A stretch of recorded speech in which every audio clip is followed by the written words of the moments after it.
You actually could develop a tree out of that if you let it grow. If this was a non-grafted tree, it probably is. Most of them are. They're just taken from cuttings. So you could, at water sprout that grow up like that, you could make a tree out of it and make a multiple trunk tree out of it if you wanted to. It wouldn't grow very well because this is shading it, but you know, if you cut this off down here, you get a bush. You get maybe 40 of them growing, and you select 2 or 3. So you could do that. We get those every year. What we do is we leave 3 of them, we'll leave 1 for sure, because if some disease hits it, like in Italy, they'll leave 3 because they did have a big disease that came through and killed a lot of their trees. So now you'll see, like the tree over there that has 4 stumps coming up, is they all have 3 now because they left the 3 suckers, and so it uses the original root system of the tree. You don't have to develop a whole. Exactly. The tree and the rootstock is all the same. In most cases, not every case. There are some cases where they planted a tree and it's been grafted. Usually I get a lot of those, and this year I didn't. But normally what most people do is you just keep cutting them off.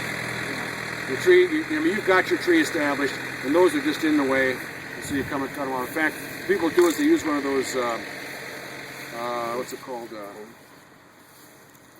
It's like an axe, but it's 90 degrees or perpendicular. Adds, yeah. You just go along and go whack, whack, whack, and hit them like that and kind of break them off. It's real fast, like that. Because if you cut them and you leave a little stub, then you get 5 growing there. Yeah. You just kind of want to knock them off. Are you going to talk about harvesting?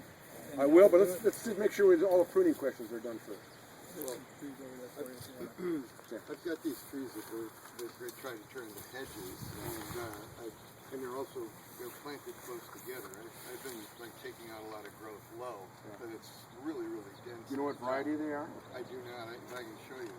I don't know if you can tell anything from that, but that's what I'm trying to.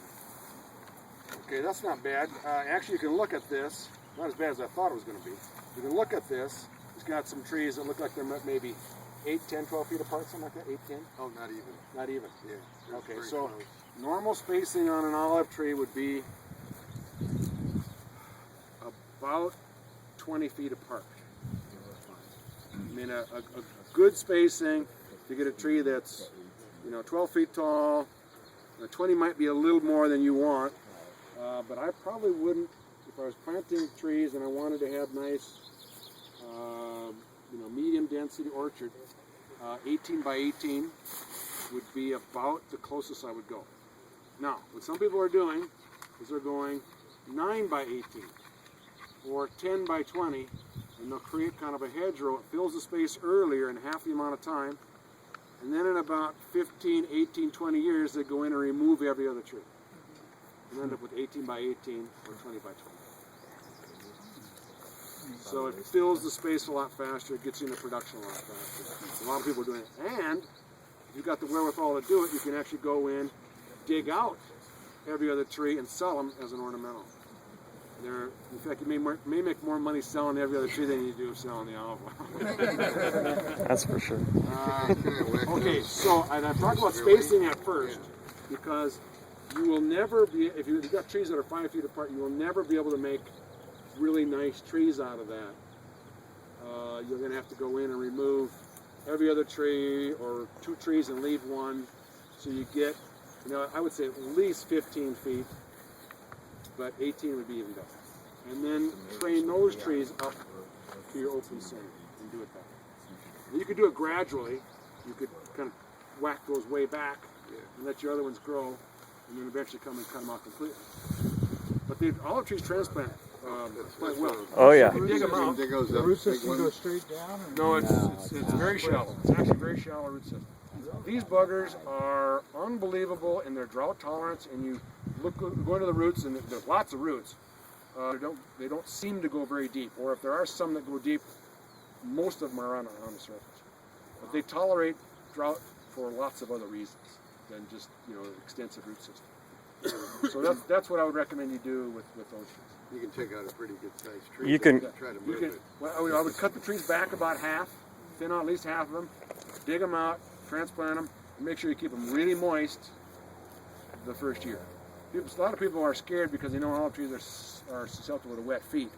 And so they say, oh my gosh, I can't overwater them, and end up with, because they cut most of the roots off and they got all this top, then I'm not watering them enough, and then they don't do very well. So you want to keep them pretty moist that first year, and once they go through one of our winters, they'll take off and they'll be on their own, and off they go.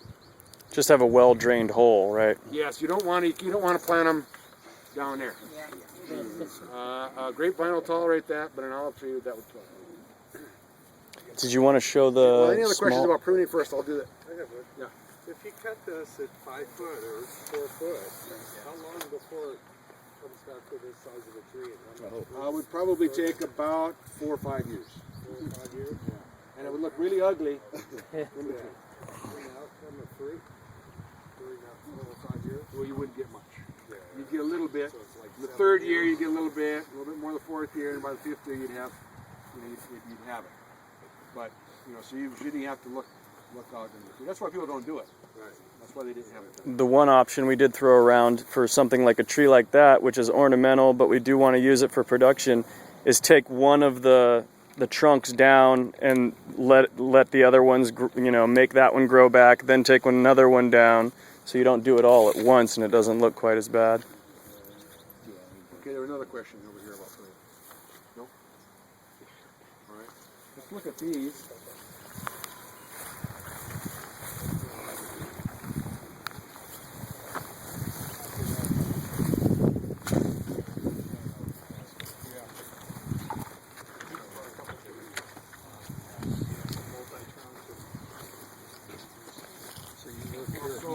What a great spot, huh? Basically what I just said, but most of the energy involved in the trees Is in the leaves. Ideally, I would plant these trees and I wouldn't prune them at all. But what am I going to get if I do that? I'm going to get, too much stuff in here. And if I want a single trunk, then I would just go ahead and I would bite the bullet, prune them to a single trunk, and then let the further development happen up above. So you want single trunks on these, or something? You can do whatever you want with that one. Just go ahead and do your thing. So, okay, here's one of the options. If I said I wanted multiple trunks, that's kind of a nice branch there, so I could take these other ones off.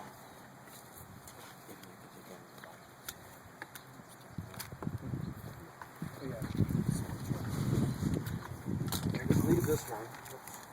Yeah. Leave that one as a potential another trunk. Personally, I'm not a big fan of 2. 3 kind of looks nice. But the other thing you can do is you can plant 2 or 3 trees in one hole, or 2 or 3 trees right next to each other, kind of like that they did in Spain. But for the purposes of what we're going to talk about here, for a single trunk, we'll cut the whole thing off, and then just take these down to up to about 3 feet. Even if you don't think that you ever will shake them with a trunk shaker, there may be somebody that comes along as a custom service with a trunk shaker and says, I'll come in and shake your trees for a decent price as a custom operator. This still isn't tall enough, so I got to take all these. But I've stunted this tree a lot lately, so probably about there. And then plant that tree, and then just basically let it go. Anything else that comes out down here, I could just rub it off with my hand or cut it off with the shears and leave that bare. But then basically just leave this until it gets 7 feet wide, and stick your head in there and saw some of the interior branches out. I have another question. I do a lot of transplanting of various trees, junipers, all kinds of stuff. So I take a stem about this size, root tone it, and drop it in. 1,500, I might get 35-40% growth. And then I separate them into large pots. What would be the outcome of the Well, if you were going to try and propagate, you wouldn't necessarily use that. you want to get something that's got a little bit more vigor to it. Actually, you'd want something that's like if I can find one over here.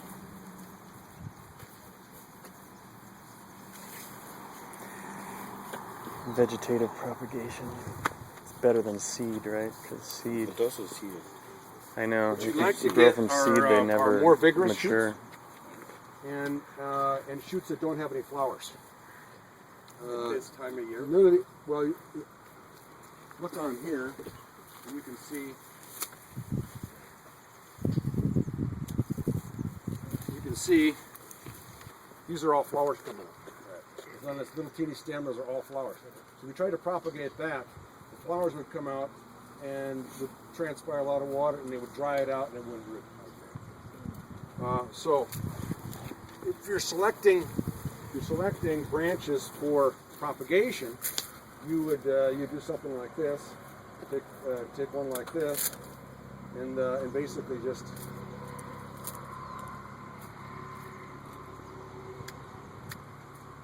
strip all those leaves off, and bury it in sand or perlite up to about there, and actually do that. And they grow too, right? And then you want to keep this moist so it doesn't dry out. All right. Now, commercial growers will put them in a mist bench, like perlite or sand or something sterilized, buried up to about like that. Dip it in rooting hormone, rutone, like you said, and they've got this automatic things that come on every few minutes just to keep this. And they're actually little sensors that keep this constantly moist. But there's another little trick you can do, and that is get some deep plastic tubs or some pails, some buckets, about like that, and just get peat moss. Wet the peat moss, wring it out, so you know it's like you're wringing a sponge out or rag out or something. So it's really moist. Put that in the bucket. Stick these in there, and then cover it with a plastic bag. And you never water it again. And put it somewhere where it's going to get kind of partial sun, partial shade. So it doesn't get too hot. You put it in the sun, that plastic bag will get really hot and cook in there. So you get it. And in about 6 to, well, anywhere from 4 to 8 weeks, you'll see roots in it. Do you transplant then, or wait? Then you would take those out as you got little roots in there, plant them into a sometimes like a 4-inch pot or something with a good soil mix. And a good soil mix would be something that's like part perlite. Perlite is that white stuff, or lava rock. Usually a little sand for some weight and some drainage, and then about a third organic matter. So you could use really good compost or peat moss. So a third of each. A third perlite or lava rock, a third sand, and a third organic material, which could be either peat or compost. Third. That's good information. And if they're grown, that's vegetative propagation. If they're grown from seed, then actually they don't ever develop their juvenile characteristics forever, right? No. First of all, you have juvenile characteristics, but it's also not the same as the adult. So if you want Manzanillo, or you want Frantoio, or you want whatever variety, it has to be clonally propagated. It has to be vegetatively propagated. It won't come true from seed. Just like you are not your father or mother. Thank goodness.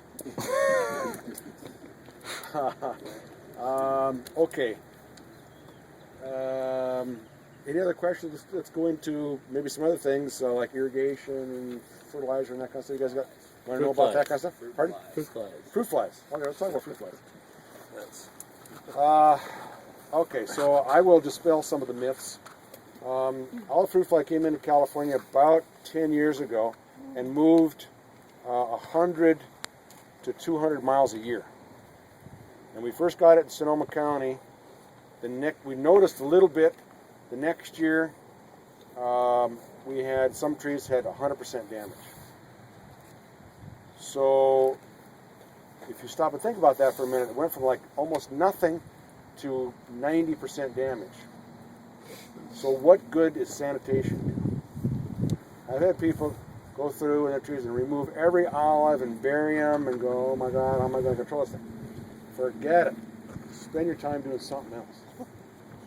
you're going to go from nothing to very, very high damage because it's the fly. It just reproduces so rapidly. And most of the damage is going to occur in September and October and November anyway. So you could build up huge populations from almost nothing. So don't worry about the overwintering flies from the year before. What you really have to do is you have to concentrate on controlling this year's flies, this year's fly population. So, in other words, forget sanitation doesn't work. Now, it does work for other things. So sanitation, usually one of the first things we talk about, don't leave a bunch of olives or fruit laying around and, pick up everything and all that. But for olive fly, don't waste your time. So there are really two things that work. And I'll talk about those, then I'll talk about all the other stuff that doesn't work. The two things that work, one is kale and clay. And it's sold as a product called Surround. It's a mined clay. It's organic. You spray it on the trees, and it leaves a white film, almost like you flocked a Christmas tree. So it's kind of ugly. It would look ugly here. So Like diatomaceous earth, in a sense, or it looks a little bit like it's a powder like diatomaceous earth, but it's heavier than that. It's a mineral. It's We used it on the vines to keep the deer from eating them too. if you spray it here, it's really interesting. We've sprayed some trees. You'd be amazed where spray drift grows. We just got white speckles on here. Anyway, but it works very well. You could get by with one spray. You wait until it's probably going to be somewhere in September, most likely in our climate. You wait until you start to see some stings. And you'll go out into your olives, you want to check them at least once a week, and you'll see some poke, like somebody just took a pin and just poked a hole in your olive. So just like a little poke. And that's an egg in an oviposition. The female laid an egg, and she actually poked in there, and then the larvae maybe going to start to grow. You start to see a little bit of that, time to spray. Because the olive fly will not lay eggs in little teeny olives. She wants to lay eggs in a nice big olive so that her offspring are going to do really well. So, like a pea size and bigger. Pea size and bigger. So, spraying kale and clay early in the season, let's say in June or July or August, when you got little teeny olives, it's just a waste of money and not going to help anything. So, you generally can get by with one spray, and if you can get the amount of damage down to somewhere around 5 or 10%. And I'll tell you that we've done some studies on this. And you're not going to like this, but green fruit that has larvae in there, maggots, actually can make really good olive oil. Protein. As long as the fruit's not rotting. As soon as the fruit starts to get soft and brown and fermenting and rotting, you've lost it. Now you've got off flavors and all kinds of bad stuff. But just because there's a larvae chewing in there, if you think about it, it makes sense. It's not. The larvae just takes on the flavor of whatever's in it. So sounds bad, but you don't want even 1% rotten fruit, is what we found. We had expert tasters could pick out greater than 1% rotten fruit, and so that's when it really goes downhill fast. Okay, the other thing that works quite well is a product called Naturalite. That's the brand name. Kind of the trade name of it is GF120, and it's a product that looks like molasses. You buy it in like a 2-gallon jug. Looks like molasses, and you mix it about 2 to 1, 2 parts water, 1 part this molassesy stuff, to 4 to 1. So you can dilute it out a little bit. And it's a bait. It has this product in there that's like a sugary syrup. Maybe it even is molasses. It's proprietary. Nobody knows what it is. And there's a little protein in there because the insect's attracted to the protein. And the sugary bait, it's a fly, is attracted to it. And then there's a natural compound called spinosad. That's a fermentation byproduct, so it's organic. It's not a synthetic chemical. That's in there. The fly is attracted to it, eats it, and dies. So you have to have some out there kind of almost constantly, particularly through that period of let's say August, September, October, November prior to harvest. All fruit fly does not like really hot weather. So depending on where you are, if your temperatures get above 90 degrees, they don't do much. But if you've got grass underneath and some sprinklers and some water for them, then it could be really hot and it doesn't really even matter. But if it's dry and hot, they don't like that. And they can overwinter too if they fall off and then go in the soil, then they fly back up, and so you kind of want to clean up your Well, olives. I don't know if you heard what I said earlier, but I don't bother Oh, doing the that. sanitation. Sanitation doesn't work. Control the ones that are there. The year you're in your fruit, attacking your fruit, and sanitation is a big waste of time. So you don't need to put that stuff out in June and July. No. Just August. Starting Well, August. if you put it out in June and July, you will keep the population down really low, and so it does help. But really, the main timing is as that fruit starts getting a pea size and bigger. That's when you want to protect it. So if you do a good job of getting that bait out there. Now we're going to apply on a tree like that. We're only going to put about a shot glass of material, so 1 ounce, just a little squirt, That's it for and that's it. tree? Yeah. What about the attractive, that attracts the females that go into the little thing and drown? Pheromone or whatever. The traps. I'll get there. Oh, okay. I know you- What are you doing? Remember, I'm going to talk about stuff that doesn't work. okay. Oh, What geez. about, I gotta put going back to the kale and clay. When you detect the fly, now do you have to spray all trees? Yes, you want to spray. The Well, no, entire you know, orchard? actually, we sprayed kale and clay. We sprayed on some because we sprayed half a tree, and on one side of the tree we had like 90% damage. On the other side of the tree that we sprayed, we had like 1% damage. So you would I just, mean, it's a barrier film. The female will not lay her eggs on that fruit that has that clay on it, and the fruit right over here that does it, that she lays.